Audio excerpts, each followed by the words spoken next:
এরকম একটা নৃশংস বাংলাদেশের মধ্য দিয়ে আমরা বাস করছি। আমরা এইরকম একটা ধর্মীয় উস্কানির মধ্য দিয়ে বাস করছি বন্ধুগণ। আবার দেখেন, খুলনার এক যুব দলের নেতাকে প্রথমে গুলি করে হত্যা করা হলো।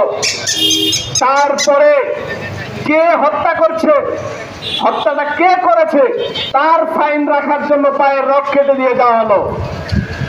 আপনারা নিশ্চিতভাবেই জানেন রক কাটার কালচার কোন সংগঠন করে। নাম বললেও হবে, নাম না বললেও হবে। এদেশের সব মানুষ জানে যে জামাত শিবিরের গুন্ডাবান্ডারা রক কেটে, মানুষের রক কেটে ভয় ভীতি সঞ্চার করে এদেশের মত সৃষ্টি করতে চায়, এদেশের মানুষকে, মুক্তিকামী মানুষকে তাদেরকে হত্যা করতে চায়। সেই রকম একটা হত্যা করেছে খুলনায়, ছাত্রদল নেতাকে হত্যা করার মধ্য দিয়ে। বন্ধুগণ, আপনারা গণ অভ্যুত্থানের কথা শুনেছেন। আমরা গণ অভ্যুত্থান করেছিলাম।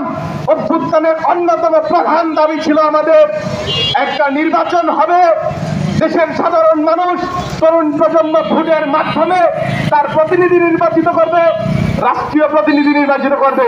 অভ্যুত্থানের 1 বছর হয়ে গিয়েছে, তারা সংস্কারের কথা বলছে, আর কোনো কাজের মধ্যে তারা নাই।